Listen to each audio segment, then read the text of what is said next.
Thank you to everybody who has been here with us throughout and will would join us for a little while. Am I audible and well connected? All right, right. So I've taken some notes and I'm here to formally thank everybody for their contribution and everybody who has been instrumental in organizing this conference. And despite the adversity that we faced, I'm sure there were a lot of things that we can gain out of this conference. To start with, as I said, I'm here to offer the formal vote of thanks. But I've taken my notes, and therefore I would like to highlight the main takeaways from this conference here with you. So, as we conclude this amazing conference on women and religion, it is my privilege to express our gratitude to everybody who has contributed to its success. To start with, I would like to thank our esteemed speakers, Dr. Elizabeth Harris, Ms. Jamila Johnson, and Dr. Manisha Upendra Kotekar for their excellent presentations. And if I go one by one, would like to start with Dr. Liz Harris. It was really good to know how she has highlighted the contribution of Buddhist women and the contribution of Ranjani De Silva and Rita Gross especially was instrumental, and I'm sure that we would like to go through the books that she's mentioned, like Daughters of Buddha. So thank you so much. And it was also interesting to know how these conferences on Sakyadita conference, when you said the next is going to be in 2025. So we'll surely look for this. Where is it happening so that we can learn more about Buddhism and the contribution of women in it. And we would also like to go back and go through your work on this, especially on Sri Lanka. And you mentioned the book on Buddhism in 5 minutes. So that'll be interesting to read. And the other book, Buddhist Responses to Religious Diversity, would also be an interesting read for all of us. So, Miss Dr. Harris, thank you so much for the interesting session and the interesting talk that you have delivered. Next, I would like to thank Ms. Jamila Johnson. Again, another interesting aspect of religion and how she has gone through the work that these three organizations, Christian Aid, Khalsa Aid International, and Akshay Patra is delivering here in India. So that was interesting to know. And you rightly mentioned how these faith-based organizations has a competitive advantage because of the trust that people have and because of the faith followers. But you rightly mentioned that the collective efforts are required from the civil society.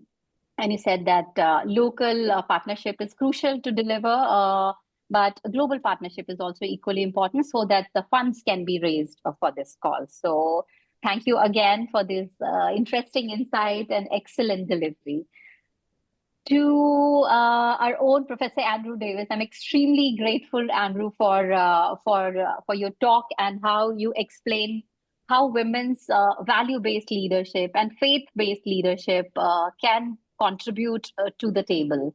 And you rightly mentioned how women's leadership style, and as scholars of women's studies, we often say that to carry forward the culture and religion is women's responsibility, because as we commonly say that mother is the first teacher. So she's the one who teaches the faith and religion to the children and carries it forward from one generation to the other generation through religious practices and other things. So thank you so much. You rightly mentioned that women's leadership style, which automatically has faith and faith-based values often reflected in their leadership style, should not be seen as weakness, but they have a unique perspective and a unique contribution to the leadership style because it is reflective. Women's leadership style, which is derived from faith and values, often takes everybody along and considers everybody's perspective, and that's what we have termed as slow leadership style, but not necessarily slow in process, but then which reflects back, takes a pause, takes everybody's opinion in it, and then take decision. So I guess a women's leadership style, which is a reflective leadership style, what we call a slow leadership style, which is value driven, ethics based, can really can contribute to the overall development of the society. So thank you so much, Professor Andrew Davis, for an excellent talk on women's faith-based and value-based leadership.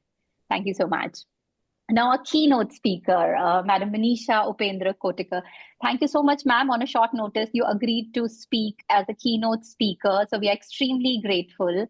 And you rightly mentioned how and you've given important examples from the past, and you've focused on the status of Hindu women and how Hinduism treats women. And we wanted to have an insider's perspective. And despite your different educational background and your academic background, you rightly mentioned and gave an example from Mahabharata and Ramayana, saying that in Vedic age there were Atri, Gargi, and so many other women from all stratas of life, which were contributing to the knowledge. And you rightly mentioned how women have performed different roles as warriors, spy during freedom movement, and at many times, and contributed to the overall development of the society. So thank you so much. You reminded us how Hinduism as a religion has been asking about the core values of oneness of soul, where it says that nobody is superior, neither man or a woman, and talks about the compatibility, and talks about how complementary men and women, and in fact everybody is to each other, and interdependency of human on one another. And you rightly said that it should not be dependency, should not be seen as weakness as we often see, but should also be encouraged. And the core values of any religion, you said, is are mostly the same. You said that the goal of life, as per Hinduism, is emancipation, called Unnayan, and everybody has a right to grow. And therefore, in Hinduism, we have goddess worship, and therefore, you said that historical and social factors, which are now being responsible for the patriarchal mindset or the stereotypes against women, are the challenges that need to be dealt with. And we completely agree with your suggestion, wherein you say the best strategy would be that we go back to the core values of religion, which are the same for all the religions, and that's the only solution when we adhere to humanity, equality, and fraternity. So thank you so much. We have gained a lot from your discussion, and we have taken our notes, and we'll make sure when we go back, we take this message to our respective organizations, our communities. So thank you so much, all the speakers. You've given a unique perspective, and your discussions have truly inspired us all. So thank you to the speaker. Next, we would like to thank our team of interns from Inclusive Futures Foundation for ensuring the seamless running of the session, so that we could focus on the discussion and not worry about the technical issues. So from the team, everybody have been extremely helpful in running the event and also for the promotion.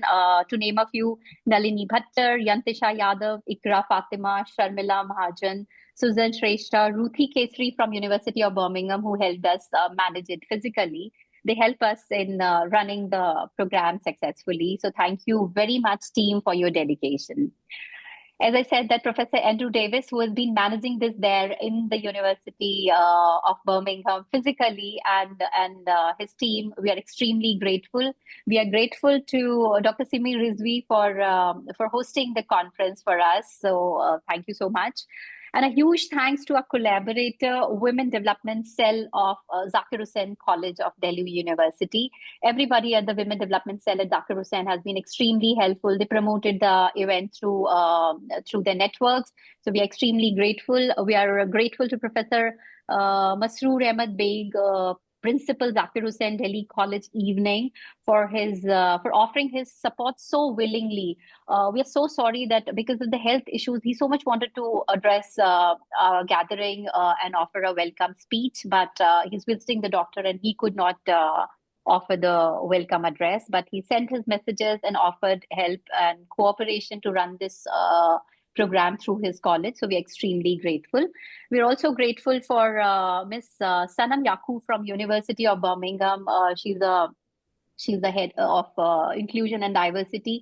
And we understand that because of some emergency, she could not join us, but we are grateful that she agreed to be a part of this conference, and so much wanted to be a part and deliver her address for this conference. So we are grateful to her as well. And we pray that she's safe. And we've got a message that it was a car crash, but she's keeping safe. So best wishes for her. And in the end, we would like to thank all the participants of this conference for joining us, both in person and online. And your enthusiasm and your engagement throughout have made this event memorable for us. So, all the participants, a huge thank you to you. And we hope that in the next conference next month, which is on Wednesday, 20th November, and which will be hosted at Maulana Azad National University in Hyderabad in person and online for the rest of us in UK, Nepal, India. We are hoping that you'll all will see you all again on this day, online or in person in Hyderabad.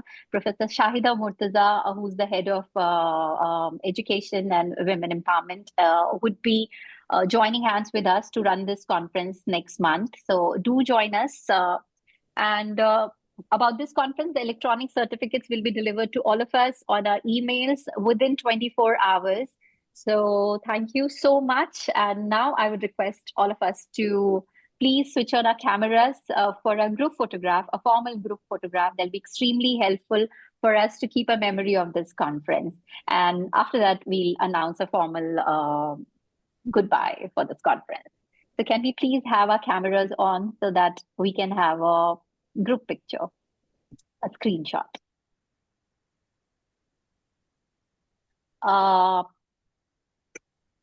Professor Davis, can we please not share the screen so that we can have everybody on the screen for a screenshot, please? Thank you. There we go.